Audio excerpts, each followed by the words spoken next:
கர்த்தருடைய பரிசுத்த நாமத்திற்கு மகிமை உண்டாவதாக. தேவ பிள்ளைகளே, இந்த காலை வேளையில் கர்த்தர் கொடுத்திருக்கிற வார்த்தையை கேட்பதற்கு முன்னதாய் ஒரு சிறிய ஜெபம் பண்ணிக்கலாம்.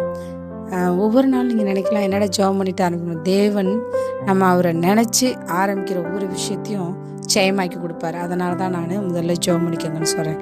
வாங்க பிள்ளைகளே, தேவ பிள்ளைகளே, ஜெபம் பண்ணலாம். எங்களை அதிகமாக நேசிக்கிற பரலோக தகப்பனே, ஆசீர்வதிக்கப்பட்டதான இந்த காலை வேளையில் எங்களை பெயர் சொல்லி அழைத்த தேவன், தெரிந்து கொள்ளப்பட்டவர் சிலர், அதில் அழைக்கப்பட்டவர் அநேகராக இருந்தாலும் தெரிந்து கொள்ளப்பட்ட சிலராக எங்களை எடுத்துக்கொண்டதற்காக ஸ்தோத்திரம். நீங்கள் என்னுடையவர்னு சொன்னதற்காக ஸ்தோத்திரம். நான் உன்னை விட்டு விலகுவதும் இல்லை, கைவிடுவதும் இல்லைன்னு சொன்ன தெய்வத்திடத்தில் நாங்கள் எங்களை தாழ்த்தி ஒப்புக் கொடுக்கிறோம். இந்த காலை வேளையில் நீங்கள் கொடுத்திருக்கிற வார்த்தை எங்கள் இருதயமாகிய பலகையில் எழுதி நாங்கள் அதை அனுதினமும் வாசிக்க மாத்திரம் இல்லை, இருதயத்தில் தியானிக்கவும் செய்யுங்க. ஆசீர்வாதம் பலப்படுத்தி இயேசு நாமம் ஜெபிக்கிற செய்வோம். தேவ பிள்ளைகளே, தேவனுடைய காலை வேளையில் கொடுத்த வார்த்தை அப்போஸ்தல நடபடிகளில் 15ஆம் அதிகாரம் 9வது வசனம். விசுவாசத்தினாலே அவர்கள் இருதயங்களை அவர் சுத்தமாக்கி நமக்கும் அவர்களுக்கும் யாதொரு வித்தியாசமும் இராதபடி செய்தார். இதில் தேவ பிள்ளைகளே, இந்த இடத்துல பேசப்பட்டது ஊழியம் செய்து கொண்டிருக்கிற அப்போஸ்தலர்களுக்குள்ளார ஒரு பிரச்சனையை பரிசேயர்கள் உருவாக்குறாங்க. என்ன உருவாக்குறாங்கன்னா, நீங்கள் விருத்த சேதனம் பண்ணினவங்களுக்கு விருத்த சேதனம் பண்ணாதவங்களுக்கும் உள்ள வித்தியாசத்தை வேறு பிரித்து பார்க்குற மாதிரி சொல்கிறாங்க. அந்த மாதிரி இருக்கக்கூடாது. தேவன் எல்லாரையும் தன்னோட சாயலாக தான் நினைக்கிறாரு. தேவனை ஏற்றுக்கிற ஒவ்வொருத்தரும், விசுவாசத்தினால இருதயத்தில் ஏற்றுக்கொள்கிற ஒவ்வொருவரும் தேவனிடத்தில் பிள்ளையாக ஆகிறாங்க. அதுக்கு தான் ஏற்கனவே வசனம் இருக்குது. அவரை தேவனாக ஏற்றுக்கொள்கிற அவர் எல்லாருமே எத்தனை பேர்களோ அத்தனை பேர்களும் அவருடைய பிள்ளையாகும்படி அவர் அதிகாரம் கொடுத்துருக்காரு. அதனால தான் அப்பா பிதாவின்னு அழைக்கக்கூடிய புத்திர சுவிகாரத்தின் ஆவியை கொடுத்துருக்காரு. அதனால் தேவ பிள்ளைகளே, விசுவாசத்தினால் அவர்கள் இருதயங்களை அவர் சுத்தமாக்கினா, தேவ பிள்ளைகளாகிய நம்மளோட இருதயங்களை அவர் சுத்தப்படுத்தி பாவம் இல்லாமல் கழுவி சுத்திகரித்து வச்சுருக்காரு. அதனால் நம்ம யாராக இருப்போம்னா, நமக்கும் அவர்களுக்குன்னு இந்த இடத்துல சொல்லப்படுறது, விருத்த சேதனம் பண்ணினவங்களும் சரி, இப்போ இருக்கிற விருத்த சேதனம் பண்ணாதவங்களும் சரி, ஞானஸ்தானம் மட்டும் எடுத்துருக்கவங்களும் சரி, எல்லாரையுமே என்ன சொல்கிறாரு, தேவனை முழு மனதோடு ஏற்றுக்கிட்ட யாருக்கும் வித்தியாசமாக நம்ம பார்க்கக்கூடாது. நமக்கு 2 பேரும் ஒன்று தாங்கிறத அந்த திருச்சபையில் சொல்லிக்கிறாங்க. அதாவது உபதேசம் பண்ணும்போது அப்போஸ்தலர்களுக்குள்ளே சொல்லிக்கிட்ட விஷயங்கள் தான் இது. நமக்கு ஆவியானவர் உணர்த்துறது என்னென்னா, நம்ம தேவ பிள்ளைகளாகிய நம்மளோட இருதயத்தை சுத்திகரித்து தேவன் வச்சுருக்காருங்கிறத நம்ம விசுவாசிக்கிறோம். அவர் மேலே இருக்க விசுவாசம் நமக்கு பலமாக இருந்துச்சுன்னா, நம்மளும் அவருக்கும் வித்தியாசம் இல்லாதபடிக்கு நம்ம இருப்போமா. அவர் அப்படி தான் நம்மளை சிருஷ்டித்திருக்காரா. ஏன்னா நீங்கள் ஆதியாகமத்திலே வாசிச்சிருப்பீங்க, தேவன் தம்மோட சாயலாக தான் மனுஷனை உருவாக்குனாருன்னு இருக்கும். அப்போனா அவரோட பிள்ளைன்னா அவரோட சாயல் இல்லையா. அதே போல் அவரோட லைஃப் எப்படி வாழ்ந்துட்டு போனாரோ, எதுக்காக அவர் அப்படி கஷ்டப்பட்டு அடிமையின் ரூபம் எடுத்து நம்மளோட பாவங்களை அக்கிரமங்களை சுமந்தாருன்னா, மாம்சத்தில் நாம் எப்படி நடந்துக்கணுங்கிறதுக்கு ஒரு எடுத்துக்காட்டாக அவர் வாழ்ந்துட்டு போயிருக்காரு.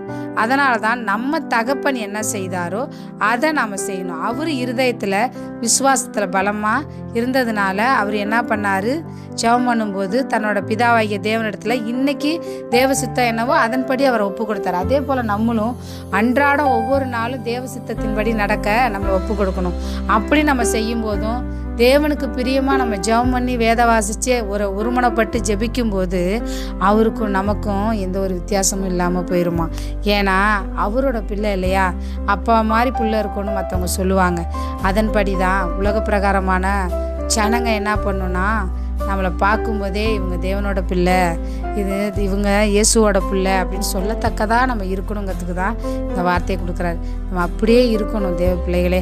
அதுக்காக தான் இந்த வார்த்தையை கொடுத்துருக்கிறாரு தேவன். இந்த வார்த்தையை நம்ம ஃபாலோ பண்ணுவோம். ஏன்னா இந்த வசனம் இருக்கிற இடத்துல பார்த்தீங்கன்னா, புறஜாதியார்களையும் விருத்த சேதனம் பண்ணாதவர்களையும் வித்தியாசப்படுத்தி பார்த்தாங்களாம். ஆனால் தேவன் என்றைக்குமே யாரையுமே வித்தியாசப்படுத்துகிறவர் இல்லை. ஏன்னா அவர் பட்சாவாதம் இல்லாத தெய்வம். நம்மளை பாரபட்சமே பார்க்க மாட்டார். நீ ஏழை பணக்காரன், நீ உயர்ந்தவன் தாழ்ந்தவன், இல்லை நீ இந்த ஜாதி அந்த ஜாதி, இல்லை நீ இந்த நேரம் அந்த நேரம் எதுவும் பார்க்காம உங்களோட உள்ளத்தை மாத்திரம் பார்க்குற தெய்வத்துக்கிட்ட நீங்கள் எதிர்பார்க்கறது என்னென்னா அவரோட சாயல் உங்களுக்கு வரணும்னு வேண்டிக்குவாங்க. ஒவ்வொரு நாளும் அப்பா நாங்கள் உங்களை மாதிரியே நடந்துக்கணும், உங்களை மாதிரியே நாங்கள் பொறுமையாக இருக்கணும், உங்களை மாதிரி நாங்கள் தாழ்மையாக இருக்கணும், உங்களை மாதிரி நாங்கள் எங்களை தாழ்த்தணும், உங்களை மாதிரி தேவ சித்தத்துக்கு எங்களை ஒப்பு கொடுக்கணும், மரண பரியந்தம் பொறுமையை கடைபிடிச்ச நீடிய சாந்தமுள்ள தெய்வத்தை போல நம்மளும் வாழ்க்கையில் நீடிய சாந்தமுள்ளவர்களாக இருக்கணும். தேவன் மற்றவர்களை கிருபையாக நடத்தினது போல, இரக்கமாக நடத்தினது போல, அதே போல் ஒவ்வொருத்தரிடத்தையும் அவர் அன்பாய் நடத்தினது போல் நம்மளும் ஒவ்வொரு இடத்துலையும் அன்பாக நடக்கணுங்கிறது தான் தேவனோட விருப்பம். அதை அப்படியே நம்ம வாழ்க்கையில் செய்ய தேவனிடத்தில் ஒப்பு கொடுப்போமா? வாங்க தேவ பிள்ளைகளே, நல்ல பிதாவே நன்றியோடு கூட துதிக்கிறோம் ஐயா. நீ கொடுத்த வார்த்தைகளுக்காய் ஸ்தோத்திரம்.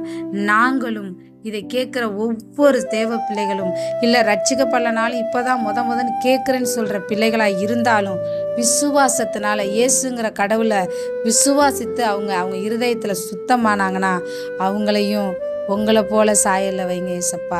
அவங்களுக்கும், அதாவது ரட்சிக்கப்பட்டவங்களையும் தேவனை ஏற்றுக்கிட்டவங்களையும் அதே போல் தேவனுக்கும் வித்தியாசம் இருக்காதா? ஏன்னா அவரை பார்க்கும்போது இவங்க அவங்களோட பிள்ளைன்னு சொல்லணும், அதாவது எங்களை உங்களோட பிள்ளைன்னு சொல்லணும் ஏசப்பா. அதுக்கு தக்கதான் நாங்கள் நடந்துக்கணும், நாங்கள் நேர்மையாக இருக்கணும், தேவனிடத்தில் அன்பாக இருக்கிறது போல் மற்றவர்களிடத்துலையும் அன்பாக இருக்கணும்.